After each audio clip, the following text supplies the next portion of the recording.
Uh, let's see how I'm gonna do this.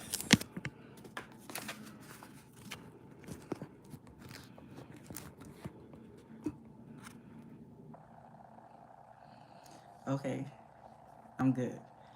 All right, so I'm gonna just log on to my other platform. It's been a minute. I was supposed to be here yesterday. We're here today. That's all that matters. Let me.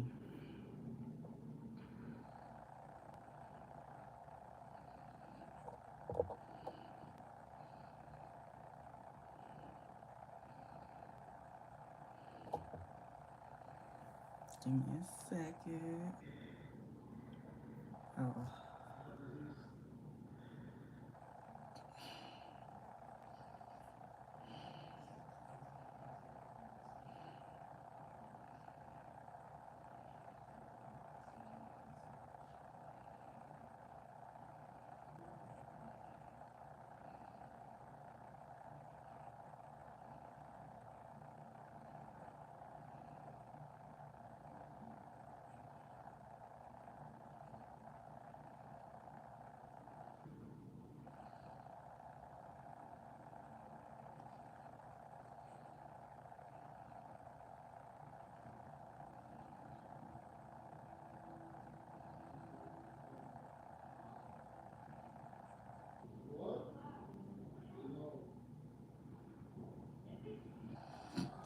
give me a second.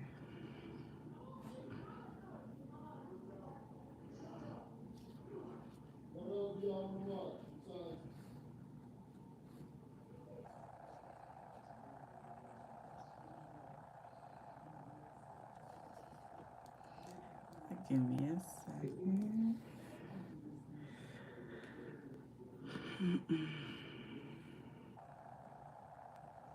All right, I'm live. I think I'm live. All right. So tomorrow. All right. So good. I'm back. So I thought that I would just do a 2-for-1, right? So sometimes I do a video in regards to instruction for our corporate prayer that we usually have. You could go to standwithgod.co, or you could go to our YouTube page where we do the very first 3 days of the month. We do corporate prayer. Amen. And so I thought, because of everything that's going on, to just wrap up the instructions with what I believe a lot of people are missing when we're going into the month of September. The month of September is actually beautiful, very beautiful. The month of September sometimes can signify new beginnings. Sometimes the month of September could be a month of blessings, right? Sometimes the month of September just shows how things will shift, right? Things begin to bloom or things begin to fall away, right? It usually transitions, right? So the month of September is very significant. However, going into the month of September, I know for me, the month of September is, I have quite a bit of testimonies that usually happen in the month of September. But I wanted to give some people some encouragement about faith, right? A lot of times people think that, you know, they think that you have to be limited with faith, right? Or they just never heard of people having radical testimonies of faith, radical doors of things just happening to them, where you know for a fact that it could not been the hand of man, meaning it could have been because you were connected to someone. It's not because, oh, you knew the who's. It's not because, oh, you walked into the right door, the right opportunity, or you said the right words, or you have the right business, or any of that. It was literally because it was the hand of God, and God wanted to get the glory out of it. So He made it so that it just looked like, excuse me, it was completely radical. Amen. But it requires some faith. You have some people who they believe that, okay, yeah, I have all the faith. But then when God puts them to the test, or When life put them to the test, that is the time where it seems like they back down. This is the time where it seems like they start to listen to people who is like, they don't even take their own advice. Why are you taking advice from them, right? Sometimes they begin to allow the wrong people to sow seeds of suggestions, right? Pretty soon I'm gonna start talking to you guys about seeds of suggestions, where you have to be even careful who you speak to or who speaks into your life. Whether it could be a simple conversation, it could be, oh, I was just on the phone with this person, and me and this person, we always talk it up, we always chop it up. Yeah, but that's the same person that always puts seeds of suggestions. Either they're reminding you of who you were 10, 15, 20 years ago, or they're reminding you of a failure. They're reminding you of a business that didn't surpass what you thought it would surpass. They're reminding you of every single thing, but they never remind you of moving forward. They don't remind you of progress. They don't even remind you of any type of transformation, right? And so sometimes you got to look at your own life to be like, is it whose fault is it? Is it your fault or is it my fault? At some point, you got to take some accountability to be like, no, it's my fault, because I continue to stay around you and I continue to be around you knowing that you're not trying to push any type of change, any type of transformation. My goodness, even the words that come out of your mouth is not transportation. But back to faith, right? Back to faith. One of the things that you have to understand about faith is some things don't take time. It really takes God. Some things don't necessarily take, it needed to take science, or it needed to take this person. No, some things literally takes God. It literally takes the hand of God. Last week, right, I text one of my best friends and I was like, listen, God is so faithful. There was something that I was asking. No, let me take it back. I was in a place where I had asked a particular person for something and I got a no. Then I went back a few months to ask the person again. Then I got another no, right? This person was like, it was almost like it was a stubborn mountain that could never be moved. It was literally a stubborn mountain. And I remember I was talking to my best friend and I said, I don't even want to ask no more. And they was like, why? I said, bro, the foolery I had to go through before, this person never, it's like, they don't see, everything is black and white with them. Like they don't see any type of, like any type of, oh, this is transformation, this is a shift, maybe this is good. No, they don't see it like that. And I remember I had to ask this person something again. And this was like a huge, it was like a huge decision. And I remember one of my friends says, you know what? It doesn't hurt to ask again. That was one of my friends, right? And then I remember speaking to another one of my best friends. They don't know each other. And it was the same thing. That friend said, hey, it doesn't hurt to ask again. Then my family knew what was going on. And my family was like, listen, I know this person have said no. I know this person has literally rejected every single person. Everything, that person's favorite word is no. And they were like, I understand you said that this person has rejected every single person, but it doesn't hurt to try again. And so I went back to God and I said, God, it is only you who can soften this person's heart. And immediately I thought of Pharaoh, because that's how much this person, their heart is like rock. And I said, God, it is only you. It is only you that can soften this person's heart. And I said, I'm going to you first. And I'm asking you that you put your hand on this as an act of faith. And I started to say some things to God. And I kept saying, as an act of faith, this, as an act of faith, that, as an act of faith, this. And I said, and my last and final act of faith is I'm going to go back to this person who has literally told everybody no. I'm going to go back to them. And I said, God, it's in your hands. And finally, I went And I talked to the person. The person had to relate to the other person that's like their heart is like a rock of heart. And they said, we'll get the answer for you. And what do you know? They said yes. And I was smiling from ear to ear because I said, it is on. Man could not have done that. This person have literally rejected everyone. They rejected everyone.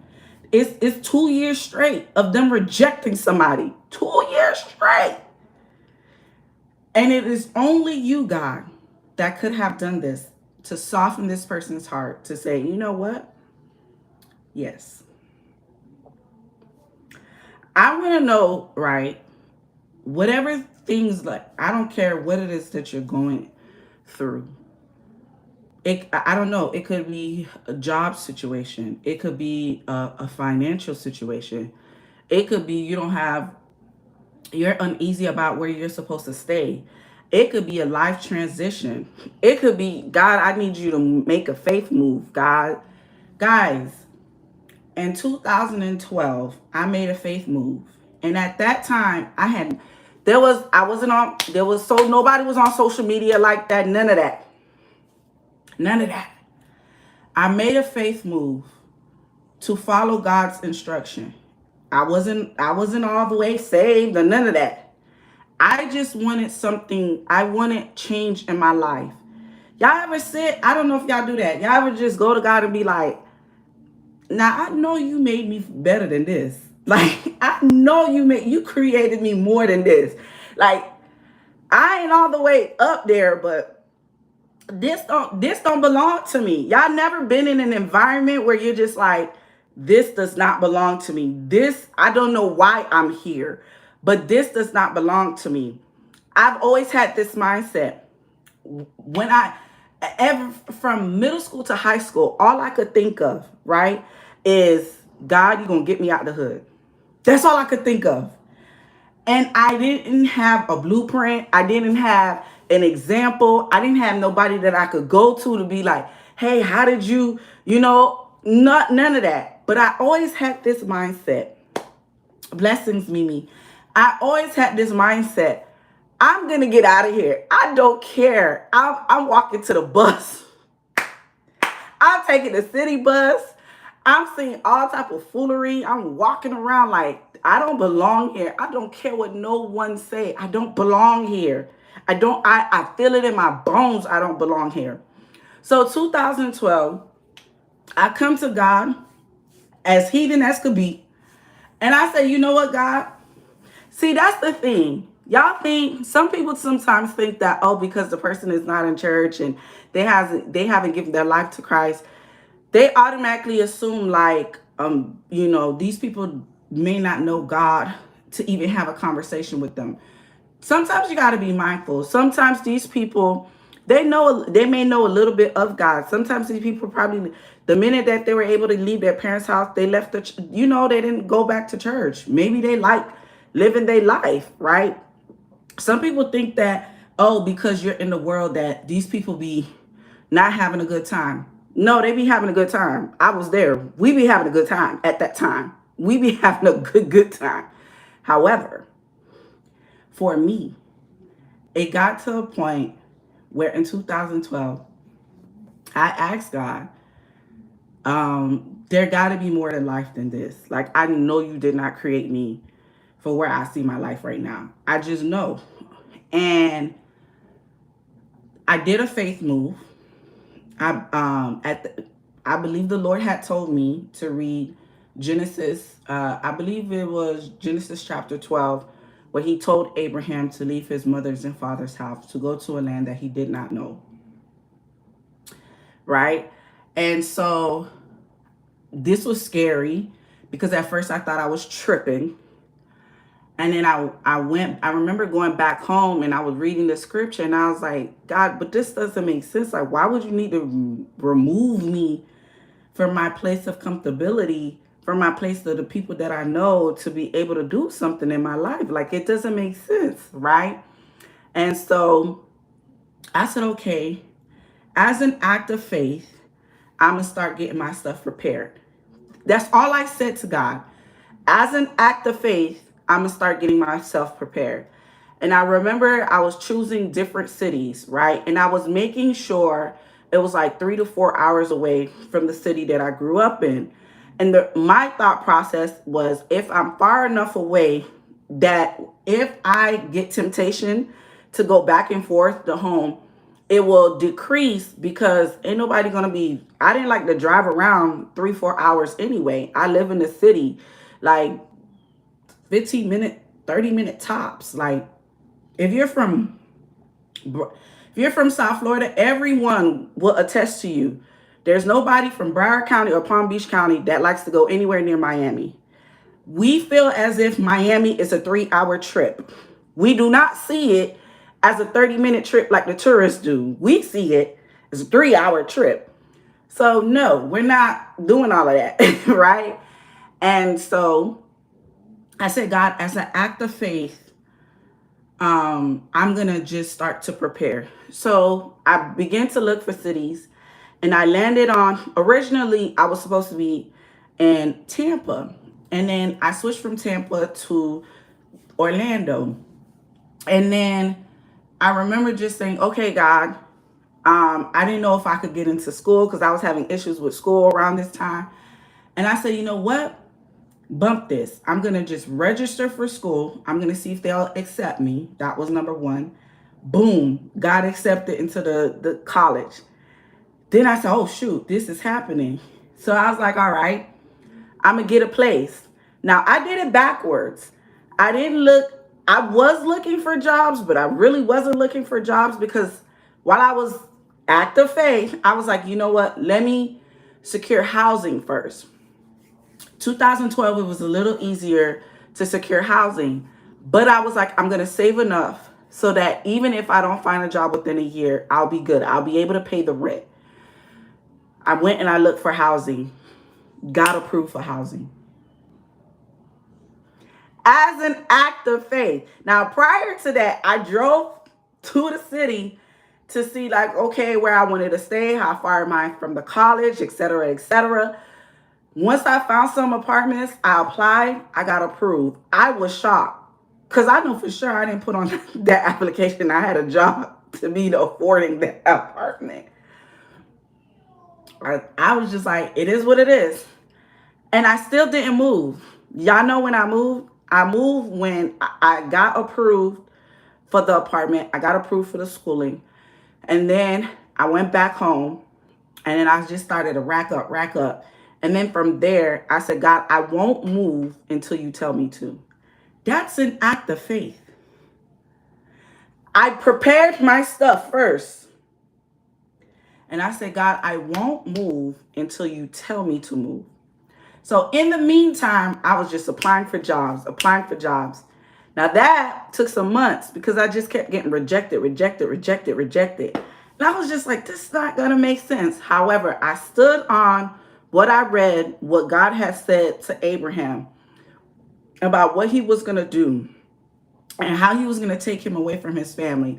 And the promises that he made to him, the things that he told Abraham to hold on to. When I said I read the story of Abraham back and forth, because in that season, I believe that the Lord was speaking to me, like, through me. Even to the point of, y'all didn't know Abraham came from a family of witchcraft. Idol worship is witchcraft, guys. I hope y'all know that. Go read it. Abraham's father was Terah. They came from the Ur of Chaldees. Idol worship is witchcraft. So God took him away from that. Be like, hey, my boy, let me get you away from them. I just got to cut you off completely. Cut you off, right? And so I held on to it. And around that time, let me tell you why it was faith. The reason why it was faith was because I had tried a year earlier, and when I did the biggest mistake. I opened my mouth to people that had no dreams. You got to be careful when God is speaking to you about faith, and you go speak to someone else that can't even picture what you're saying. If you're going to school for the first time for engineering, you're going to school for the first time for PhD, you're going to school for the first time to become a medical doctor. You don't have the finances, but you know God is telling you to do this thing. And once you do it, once you apply and you do everything, worry about everything else. Not knowing that God is going to orchestrate it, you don't know what type of scholarships you could get approved for. You don't know what type of fellowships you could get approved for. You don't know if, listen, that year the college decided to be generous and decided to select your application to be like tuition paid. However, you go and you tell the person that don't have the dream, you go and you tell the person that never can conceive what you see. They could never think about how you think about something because God planted in you, and you go tell them. And so the year prior to 2012, I was supposed to been move. What did I do? I went to go get advice from people that I thought was older than me, I thought was more seasoned than me, to ask them, hey, what do you think? You know what they brought up to me? Limitations. You know what they brought up to me? The fact that I would know no one, that I would not have no family, that I would not have no friends. How will I get around? You know what they brought up? You don't have no job up there. How will you be able to survive for yourself? They brought up everything, and it planted seeds of doubt. It planted seeds of distraction. It planted a seed of delay. And so it was not until the end of that year that I started to shake it off. Like, wait a minute, you was not there when I had this conversation with God. You were not there when I was on the beach asking God, like, hey, what's up, God? Why is my life like this? What's going on? You were not there. You were not there when God literally directed me, gave me instructions what to do and how to do it. I just came to you for advice to see maybe you could give me wisdom, not realizing there was no amount of wisdom you could have gave me, because you could never conceive or you could never perceive what I was about to do. If you're speaking to a person with a mind of limitation, if you're speaking to a person that never even had the perception that something could be done, what makes you think they're going to give you any good advice? They're not. They're not. That's like you telling a person a dream that you have a dream to have a business, and you're talking to a person that never had even the perception that could be real, even the thought that, hey, this could actually happen. They never even had the mindset that, oh snap, I could be a business owner, despite what you have to go through. And you go ask them, what do they think? Hello, are you well? They're not going to be able to give you any good advice. They're not going to be able to give you any wisdom. Matter of fact, they're not even going to be able to give you a seed of faith to say, hey, you know what? Try it. You never know. Just try it. So when you are moving on faith, you got to be careful who you speak to. You got to be careful who plants seeds into your life at that time, who plant words into your life, who plants suggestions or advice into your life around that time. And so, remember, I told God, I'm not going to move unless you give me the green light. I done prepared. I mean, this is how crazy everything was. Some of my cousins had helped me move my stuff up, and they was looking at me like, so we're moving your stuff into an apartment that you're not living in. I said, yep. And they were like, and you don't know when you're gonna move. Not until God tell me to. And they said, and you don't know nobody here. I said, yep. And they said, you is nuts. Because I was super young at the time. And so not only that, you guys got to understand, it was a complete 360. I was a person that loved to hang out. I was in the street with my street people, hanging out with them, partying, you name it. We hanging out. I'm not in my mama's house. I've been out of my mama's house since I graduated high school.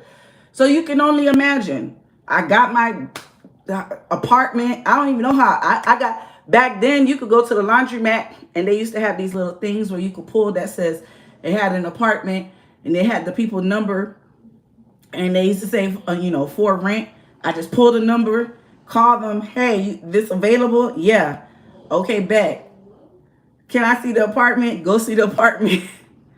Oh, okay. Back then, I wasn't asking for no qualifications or any of that. I mean, you had to write it out on the applications, but hey, you say you could get an apartment, you could get an apartment. And so I go from that, and everyone knew me to just be a menace to my mom, be a girl that was just hanging out in the streets, hanging out with street people, hanging out with street dudes, and this, that, and the third. I go from that 360 to be like, oh yeah, I'm gonna move. And they're like, nah, you on something. No, I'm not. I'm gonna move. If I want to get away, I've been telling myself in middle school I was gonna get out of the hood by force. I'm gonna get out. I don't care what no one say. I'm out of here, right? So it was a complete 360.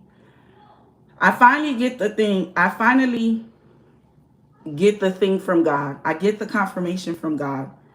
And this time around, because I had got so much resistance about moving, it wasn't, again, back then, people wasn't just getting up to move.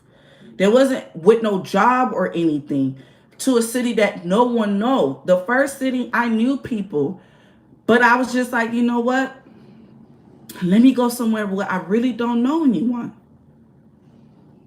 And so when I get my green light from God to move to the new city, I said, okay. I packed my stuff up. I put it all in my car. And in the middle of the night, I was gone. The same day God said, okay, go now, I was gone. You hear me? Gone. And in the middle of the night, I called my mom. I said, hey, I just don't want you to worry about me. I left. And she's like, what? I said, yeah, I left. She's like, all right, well, let me pray with you. So we prayed. It is what it is. While I'm driving to the new city, I'm saying, I'm talking to God, and I'm asking God I'm asking God, like, hey, me and God, we're making a promise to each other. And one of the things that I always told God, I said, God, I don't care how hard it gets in this new city. I said, please always provide a way so that I don't ever have to go back from what you delivered me from. That's what I told God. I said, I don't care how hard it get. I don't care how hard it get. Please always provide a way. I said, I'm literally doing this banking on you, God. I'm banking when I get to this city, my life is going to change. I'm banking on this new city that I'm going to be able to finish school. I'm banking on this new city that you're going to change me and purge me. I'm banking on this new city that who I'm supposed to be, that you're going to help me through the ups and through the downs. I said, Lord, I know I'm a hard-headed daughter, but God, please provide for me so that I don't ever have to go back to where you delivered me from. I don't ever have to go back to that place. And he did just that. Faith. Faith.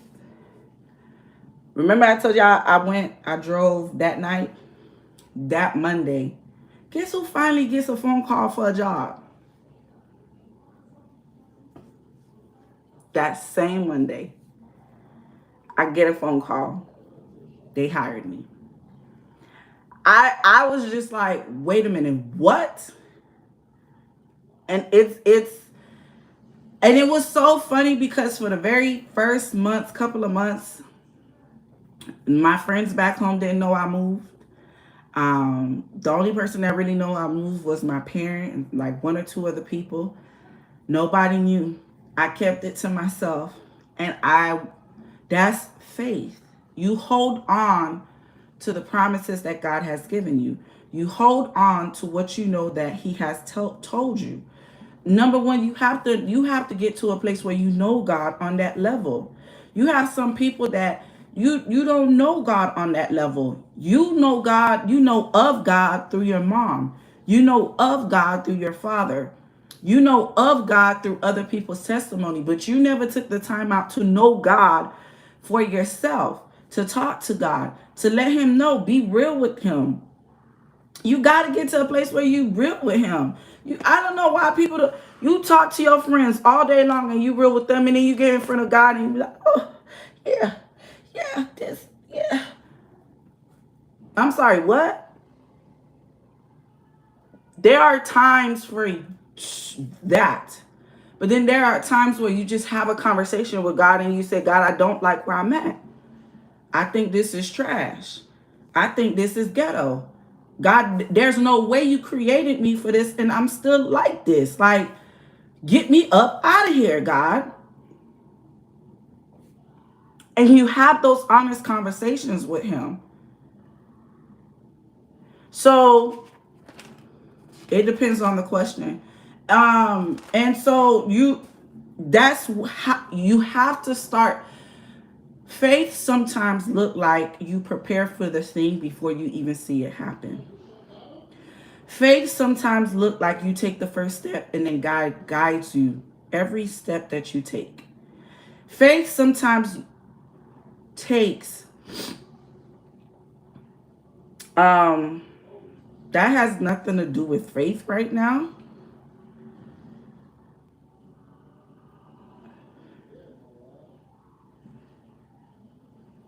What do you mean by not believing in God? And that got nothing to do with faith right now, because there's a scripture for that.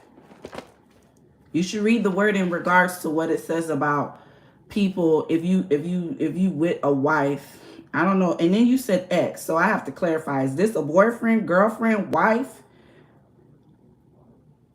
I'm sorry, is this a girlfriend or a wife? Because if it's a girlfriend, you know the answer to that.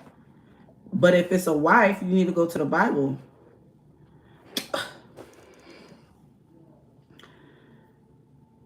Whatever your name is, you shouldn't be asking strangers that. You should know what it is. The fact that you did it means that you know the answer. That's all I'm going to say. Anyways, with faith, right? Sometimes faith means that you take the first step. That's it. And God literally guides you through every step. Does that mean that every step is going to be progressing? Sometimes it can, sometimes it can't. Sometimes it gets to a point where you just have to sit still. And in that stillness, God is still processing you. It doesn't mean that he changed on his promises. It doesn't mean that he shifted from his promises or any of that. He just needs to process you in that situation.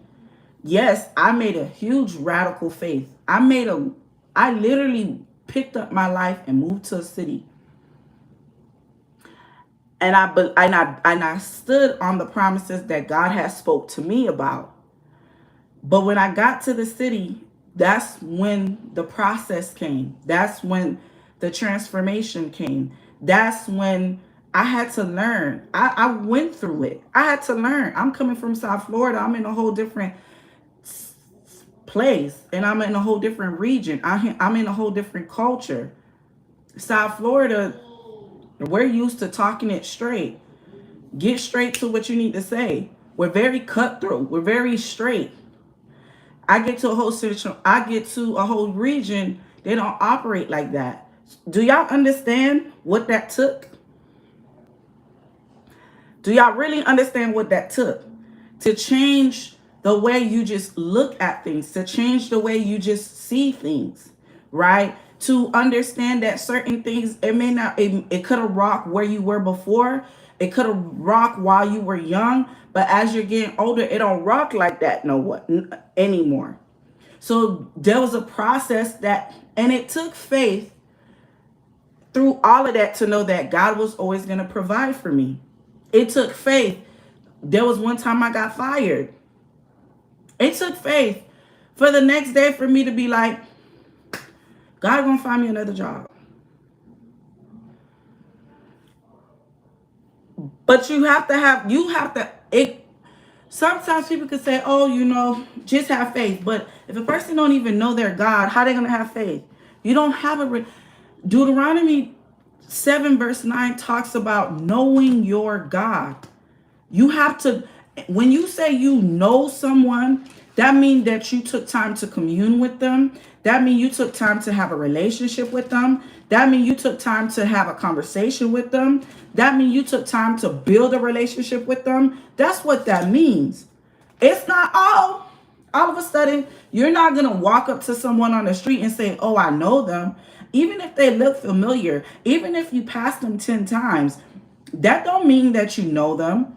In order to know someone means that you had to commune with them. You had to have a conversation with them. You had to have some type of discourse with them. And so you have these people who's like, well, I just have faith.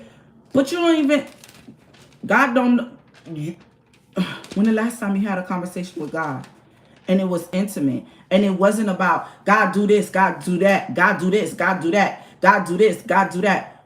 No, have a conversation with him. Tell him how your day is going. Tell him how your month is going. Tell him where are the things that you fall short?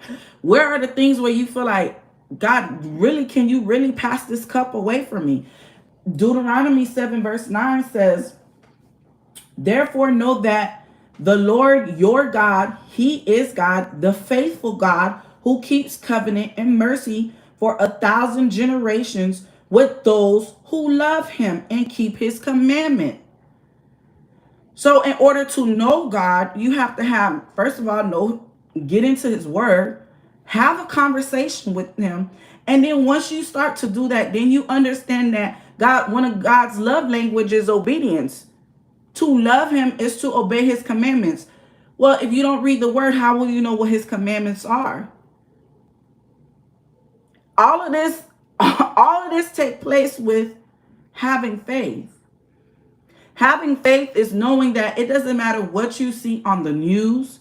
It doesn't matter what you see going through the tabloids. It doesn't matter what you see going through these internet streets. Knowing that if God gave you something last year, the year before, or January of 2026, and you stay on the promises of what God, you do your part and you stay on the promises of God, know that he will be faithful. He is faithful. He keeps his promises. He's not like man. Man is wishy-washy. Man like you one day and they hate you the next. Man has attitudes. They got mood swings. They all over the place sometimes. They don't drink the right coffee. It's up and it's stuck. But God is not like that. He's not like that. And all he asks is for you to commune with him and for you to have a conversation and mean it. Just mean it. That's all. Mean it. It doesn't, you're looking for something, there's nothing perfect. Go and have a conversation and mean it. And even if in the conversation you feel like, man, I didn't get this right, get up and try it again. Get up and do it again and continue to do it and do it. But it starts there. You have to hold fast to what he tells you. Meaning, it doesn't matter what the doctor report says. Meaning, it doesn't matter what a supervisor says or a director says. It doesn't matter if you lost contract. It don't even matter if they say, okay, all of a sudden you had this contract. They done switched the requirements on the contracts all of a sudden. Now it says that you don't qualify. But what did the Lord says? Like, before you went into something, right? Because remember, as believers, we're obtaining what is in the will of God for our life. Anything we obtain out of the will of God, we got to maintain out of the will of God. But anything that we have obtained through the will of God for our life, don't you think he will sustain it? So it doesn't matter what requirements change, what shifted, what's taken away, what funding went away, what grant went away. What was before God allowed you to get that opportunity? What was it that he told you? And will you hold on to it? Will you hold on to it to be like, God, you are faithful and you've been so faithful even now. You know how beautiful it is to hear testimonies of people that says that they've been laid off for 9 months, 10 months, 11 months, 12 months, and yet they are not homeless, and yet God has sustained them, and yet God was faithful. How do you get unemployed for that long? And that doesn't show the faithfulness of God. That doesn't show you to have faith in God. It doesn't mean for you to be lazy. It doesn't mean for you to be slumber. But even in that, does that not show for that? And when I hear testimonies of that, that gives me faith. It gives me faith to hold on to what I know God has told me. To know that, okay, God, I know you're going to keep your promises. It doesn't matter what I see. Another thing that I do with faith, anytime I see God give, like, I'm a person that I have huge faith. Like, I have testimonies upon testimonies, right? And a lot of the testimonies I have, it's like, it's supernatural because it couldn't have been done by man, right? However, with every time that I see God answers, right, I always say, God, may favor be my countenance. God, may faith and favor shield me. May faith and favor be on the soles of my feet. I don't care who has told another person 1,000 no's. Father, when they see me, God, may they not, when they see me, may they see the countenance of faith and favor. I pray for, listen, I pray for the excellency of favor upon my life. I ask that it doesn't, because sometimes people could say some people have favor with influence. Some people have favor with, with wealth. Some people have favor with certain opportunities. Me, I just pray for favor that God sustains me, but I really pray for favor that, Father, anywhere I go, the doors will be open. That's what I pray for. That type of favor, that anywhere, I don't care where you, as I did a lot of moving, right? And every single time, God has opened the door for me. Every single time I have prayed for favor. I even prayed for favor at one point when I started seeing that I was getting wicked supervisors. I started to pray for favor of supervisors that would favor me. Guys, come on. You don't just have faith and leave it there. You don't just walk in faith and leave it there. What else do you need to sustain the faith? What else do you need to sustain the faith? Do y'all not realize that Abraham also had favor? Though he is called the father of faith, I need y'all to pay attention to his life. This man had favor. He not only had favor, but he had prosperity. And I know some people don't like to hear that word in the church, but we're not going to twist something because we allowed a bunch of bandits and charlatans twist the word of prosperity. No, anything with God comes with prosperity when it is rooted in God. Prosperity doesn't only mean this. You can be prosper in health. You can be prosper in wealth. You can be prosper in inheritance. You can be there are some people, man, everything that hits their bloodline, it literally shifts from one generation to another generation. I read something that said that a lot of times some of the things that very wealthy people that they get worried of is that their wealth depletes from generation to generation, right? And it's a real thing, right? When you get to a certain stature. I don't go by the economy of the world. I'm looking at the economy of God. And with the economy of God, you got to get to a place where I don't care what it is. I don't care if you came from pork and beans. I don't care if you came from project housing. You got to get to a place where if God allows a person to break whatever they needed to break from that bloodline, just as he did with Abraham, they got to get to a place where inheritance, that they have favor in inheritance, And it goes from generation to generation, and it doesn't leave. It multiplies. It spreads. So not only with faith, I also pray for favor. I pray for favor. Like I said, there was one point I started to get wicked supervisors. Oh, wait a minute now. I don't know about y'all, but I want to, if I'm working somewhere, don't stress me. I don't even know why I'm here. I know why I'm here, but I don't know why I'm here. I'm really supposed to be a full-time entrepreneur, but until I could fully fund that, I'm allowing this 9-to-5 to fund my purpose. But while I'm on my 9-to-5, I want favor so that my supervisors don't have no problem with me.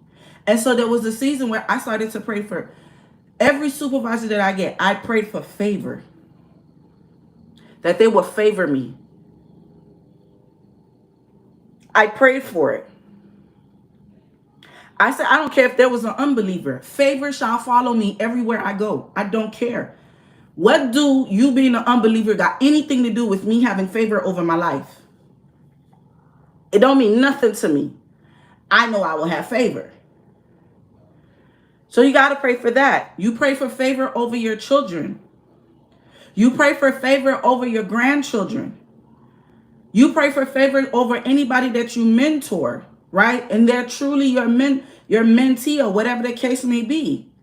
That it not only will they have faith, but that they will be surrounded by favor. That favor will literally be a shield for them.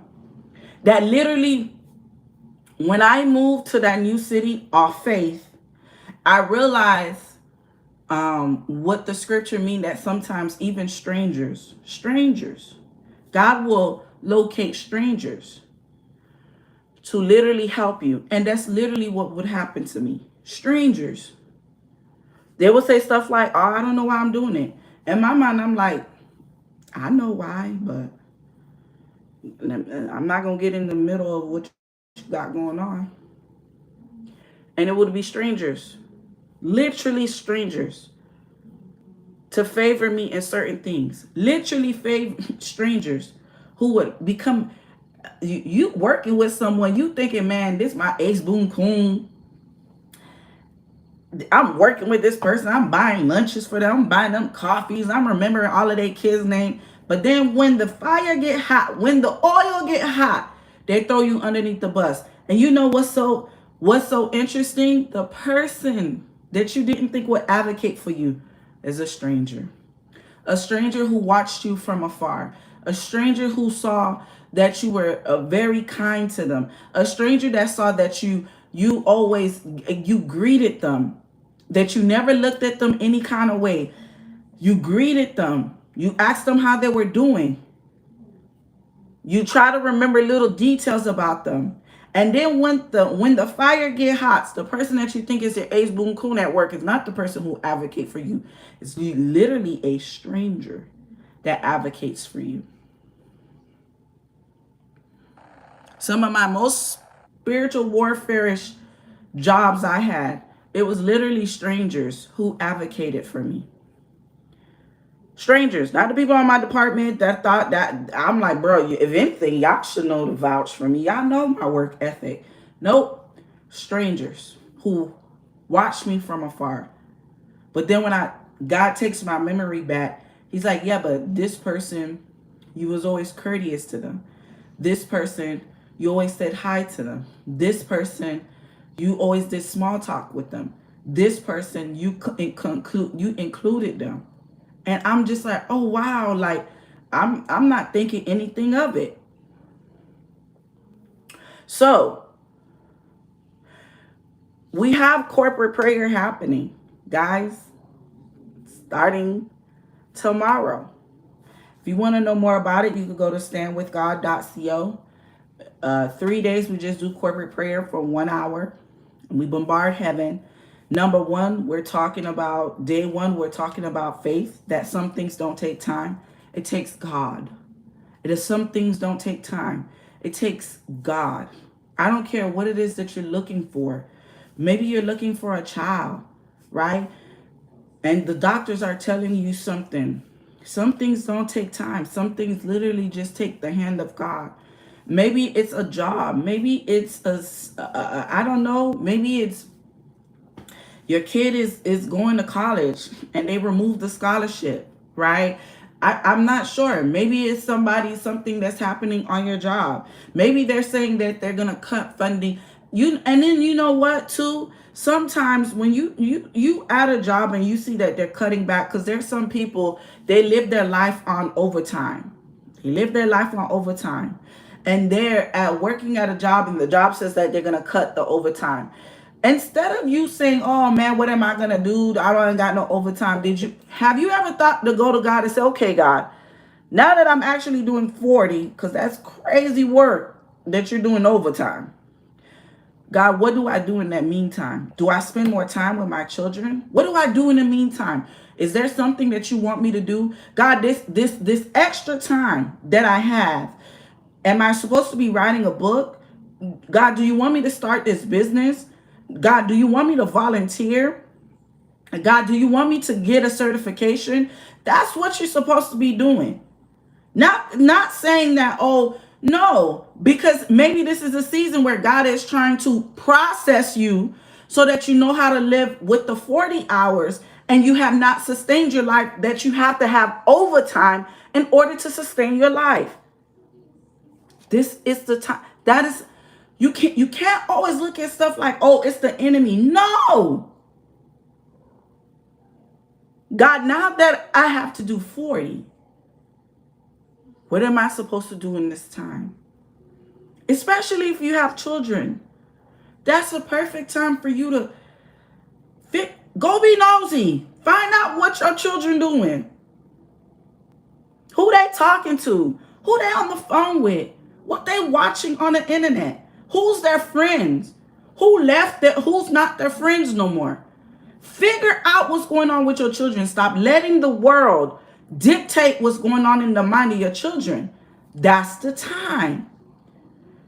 Maybe God is answering a prayer. You probably prayed 3-4 years ago. You don't forgot about it. You asked God to give you more time to relieve you, because you really wanted to spend more time with your children, because you saw some of the stuff, that you saw some of the tension going on in your house, or you saw some of the tension that was going on in your mind, or you started to realize that you have trained your mind for survival mode.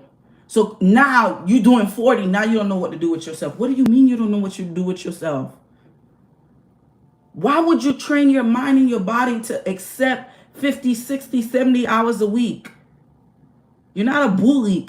I don't know how to say that in English. That a bull or a cow. Like, you're not a cattle. You're not a worker cattle. You could go to standwithgod.co to register. And I'll send up the corporate prayer tonight. Standwithgod.co. That's how you register for the corporate prayer, right? And so y'all just think about that. Not everything is, oh, it's the enemy, it's spiritual warfare. No. And this is the reason why you're supposed to have like a notebook, right? Like, I have several notebooks. And I write down things, like things that I'm asking God for. I also write down dreams.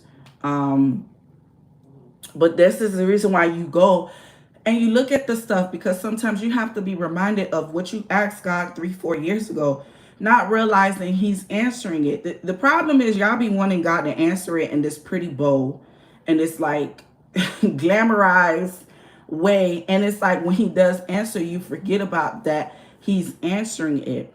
So what do you want God to have? What doesn't necessarily needs time, it literally needs God, right? Maybe you are in a situation in your family, you're in a situation in your marriage. I'm not sure what it is, right? But whatever it is, you got to understand, depending on what it is sometimes it really doesn't take God. I'm sorry, it doesn't take time. Really, what it needs to take is the hand of God. Really, what it needs to take is for you to surrender it to God and then ask God, God, Help me to have faith, because I have realized I don't have faith in this thing. And be honest about it. Because when you have faith, you don't worry. When you have faith, you don't worry.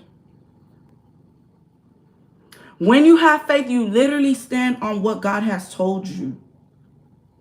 Day 2, we're going to be talking about gates of delay.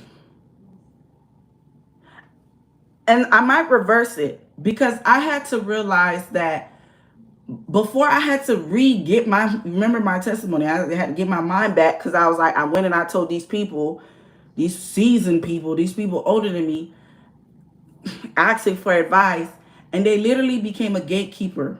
They literally became a gate. They came a gate of delay. They came a gate of distraction. At some point, it was a gate of stagnation, right? And so you have to, there's this thing in Isaiah. Hold on. I have the scripture here, because I have some that I'm going to be emailing some people. Excuse me. Isaiah chapter 60, verse 18. What I love about this, it was talking about some of the things that was happening, and how these people will become Zion. And one of the things it said was, violence shall no longer be heard in your land, neither wasting nor destruction within your borders, but you shall call your walls salvation and your gates praise. And I thought that was so beautiful. I'm going to be talking a little bit about it tomorrow on our corporate prayer, because it sometimes when we think of gates, right, we think that, oh, it's just a regular gates. But I want you to think about this.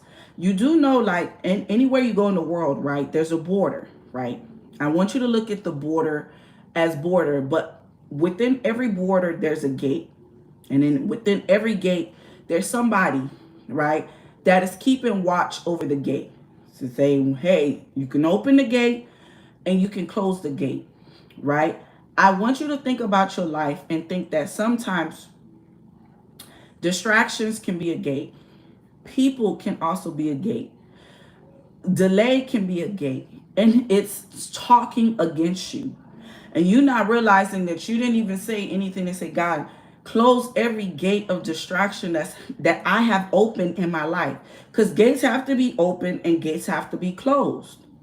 And you're not realizing, like, man, I had faith about this thing, but then I went and I opened to a person that I thought would be good, not knowing now they became a gatekeeper in my life. There are some people, they are gatekeeper of your ideas. They can recount every idea that you said better than you can. There's some people, they are gatekeeper of your dreams. They are gatekeeper of your finances.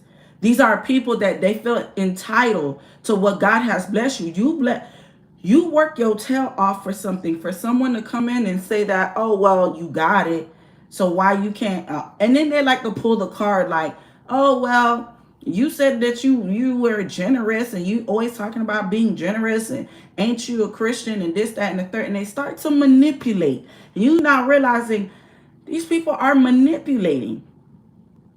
Some people are a gatekeeper of waste, meaning every time you get around them, they waste your time. Every time you get around them, they're a waste of money. Every time you get around them, they're a waste of ideas. That's why you should stop giving unsolicited ideas to people that didn't do nothing with the first ideal you gave. Now it's 5, 6, 7 years later, and you still running around giving them ideas. Why are you doing that? Did you ask God about doing that? Why are you wasting your time giving your ideas to this? They didn't do nothing with the first idea. And then they are the same people that sometimes you're not realizing all they're doing is wasting your time, wasting your energy. So we're going to be talking about gates. I'll get more into it.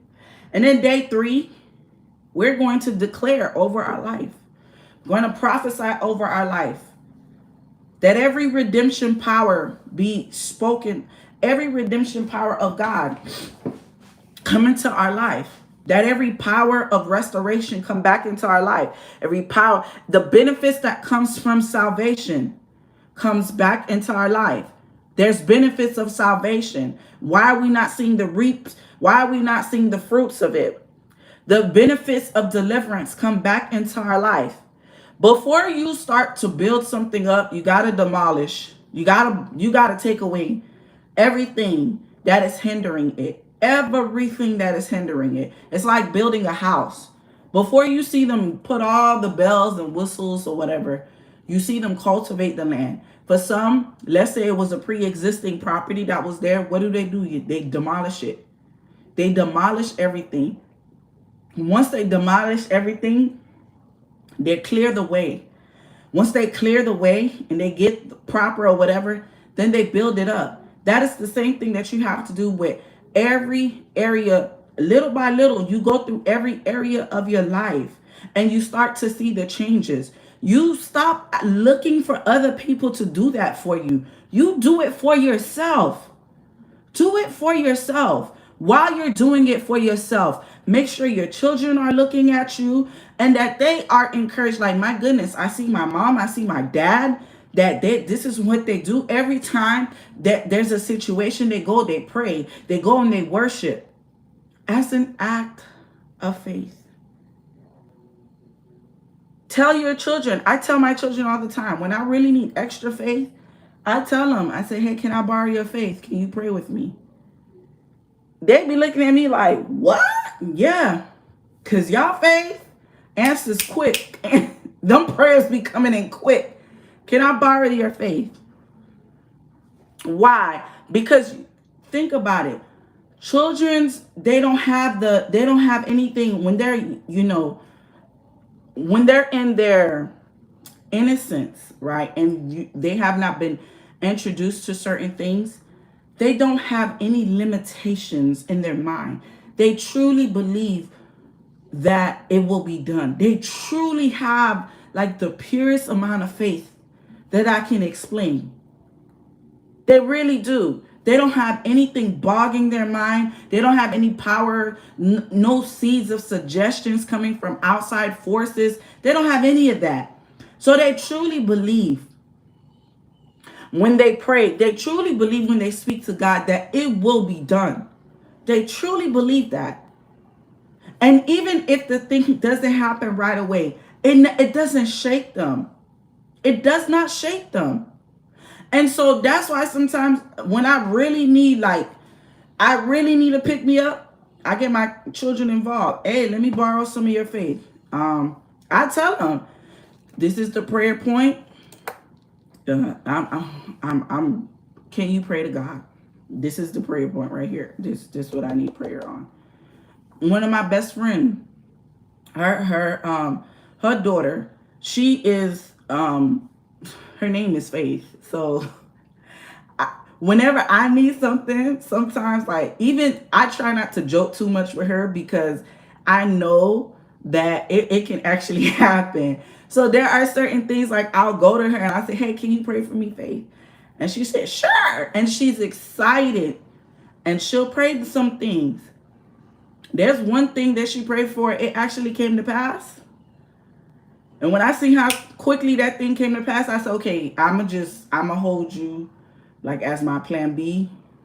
Besides my kids, I'ma just hold you as my plan B because your things come to pass really quick. Why? Because they don't have any limitation. They truly believe everything that the Lord says. They truly believe it. They don't have anything resisting them. They hold on to what God says. They hold on to it by faith. Do kids need proof? No, but they have faith. Do kids need it to see it in their face? No, but they have an urgency of faith. Does it have to be right there? No, but they have the urgency of faith. And so that's what God is requiring of us when we talk about faith.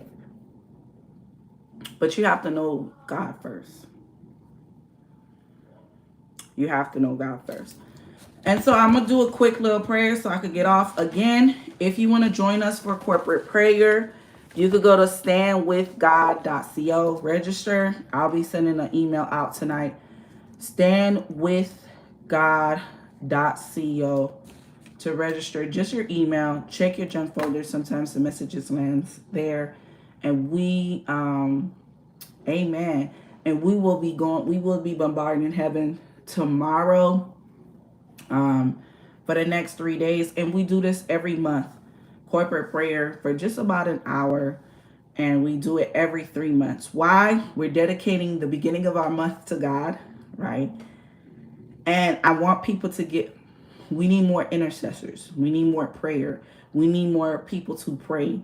We need more people to be, to have faith to pray for themselves and not rely on other people to pray for them. We need more people to stand boldly in prayer, right? We need more people to have faith that their words can reach the throne room of God, that you don't have to wait for somebody else, right?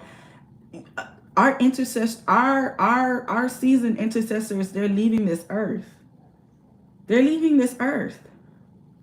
And so we have to build a generation that gets back to the place of prayer, that gets back to the place of intercession, gets back to the place of, we're not only praying for our family and for other ones, we're praying for our city. We're praying for our region. You don't like what your city or your region is going through, then you got to rise up and start to intercede. It is not about you seeing a result right away. It is about you planting in the ground, planting in that region, that there are people that are believers that will not give up. There are believers that believe that God, once he has several, man, how much can take things to flight? If you look at anything in the Bible, anytime in the Bible, when you saw a couple of people begin to pray and to intercede for a city or intercede for a region, genuinely, God shifted things for them.